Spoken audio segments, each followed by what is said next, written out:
In today's video, we're going to be going over the lighting system for the upcoming classless co-op ARPG Purgatorio. If you've been following this series, this is going to look a little bit different than what you've seen before, and that's because I have all of the lighting basically turned off.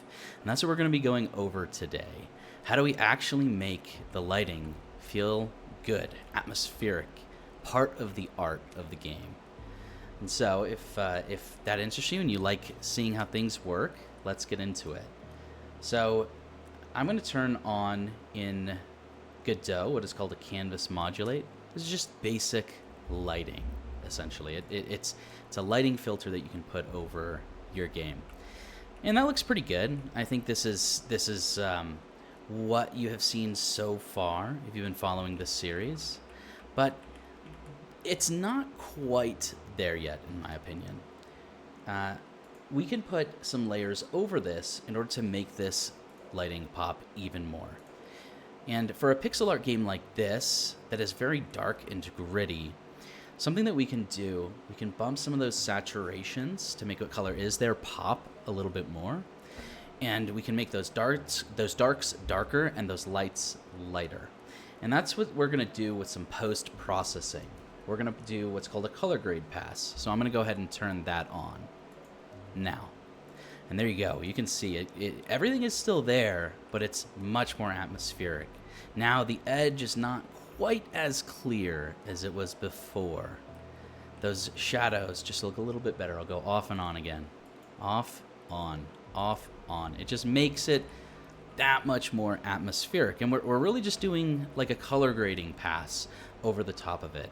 But there's one more pass that I think kind of really brings it all together, and it is called a threshold pass. This is kind of like a bloom pass that we can put over the top of everything just to make the lights really pop. And you're going to see it on the edge of this fountain. You're going to see it on the edge of the player's weapon, and you're going to see some highlights on some of these pots around. So let's turn that on now.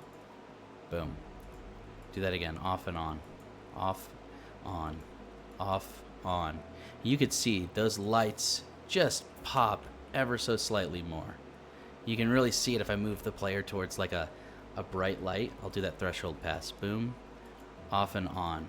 It just adds just a little bit more depth, which is really hard to do in like a pixel art game like this, you know?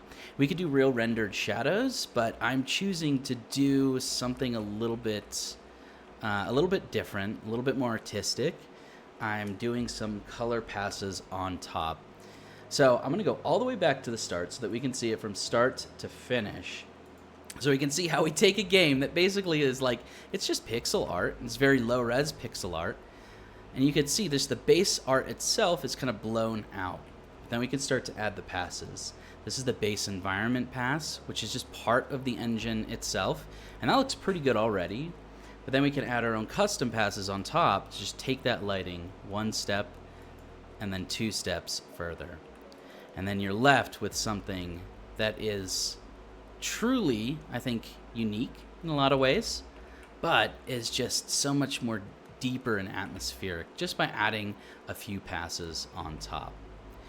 Anyway, this is I think gonna be at least the alpha version of this lighting. So if this looks interesting to you, thank you for sticking around and watching these videos. I really do appreciate it. It takes a lot to build the game, but also to build these videos. But if you're interested in keeping up with this game, subscribe to the channel.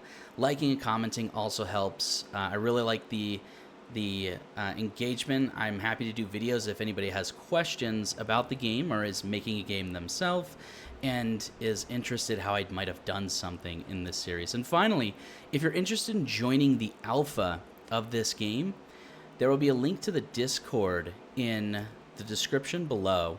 We're still looking for a few alpha testers for this game. We have a few slots open, so if this is interesting to you and you want to participate in that closed alpha, link in the comment below. Really appreciate you sticking around and supporting the development of indie games like this. So thank you very much for watching.